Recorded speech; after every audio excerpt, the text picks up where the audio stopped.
नमस्कार.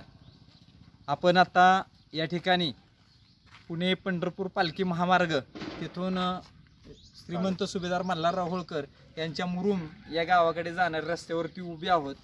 आपण तडवळे गावामध्ये आहोत आता सध्या.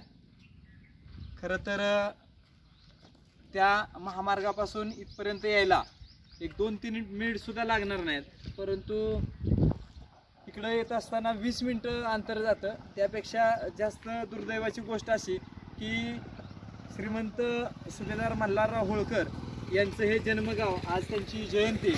सर्वप्रथम मी सर्व महाराष्ट्रवासियांना, भारतवासियांना त्यांच्या जयंतीच्या शुभेच्छा देतो आणि आपल्याला सर्व तमाम महाराष्ट्रवासियांना एक या ठिकाणी सूचित करतो की अतिशय इतकी दुरावस्था या रस्त्याची.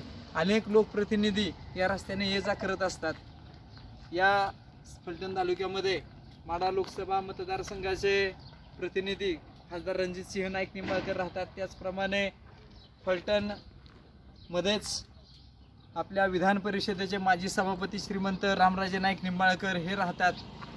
या गावाच्या शिवलाच शिव असणारं तरडगाव हे आमच्या फलटण कोरेगाव विधानसभा मतदारसंघाचे लोकप्रतिनिधी आमदार दीपक चव्हाण साहेब यांचं हे गाव आहे.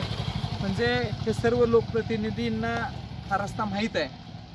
असं असताना या रस्त्याची अतिशय दयनीय अवस्था.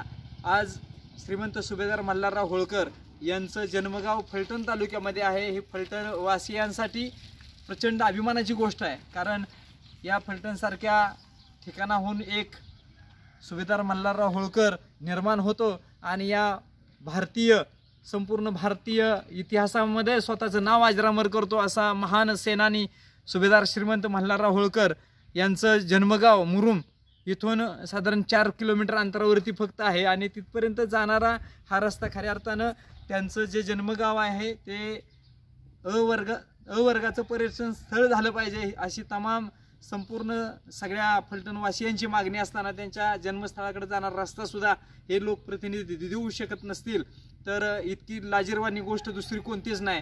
कारण आम्ही कोणत्याच लोकप्रतिनिधीकडून अशा प्रकारची अपेक्षा व्यक्त केली नव्हती की त्यांनी खऱ्या अर्थानं बाकी सर्वसामान्य जनतेच्या गावचे रस्ते सोडाच, परंतु किमान महापुरुषांच्या गावाकडे जाणारा रस्ता तरी त्यांनी व्यवस्थित करावं. इतकी साधी आणि सरळ अपेक्षा त्यांच्याकडून असताना ते दुर्लक्ष करतात. हे लोकप्रतिनिधी निष्क्रिय ठरलेले आहेत हे या निमित्तानं मला तुम्हाला सर्वांना सांगायचं आहे.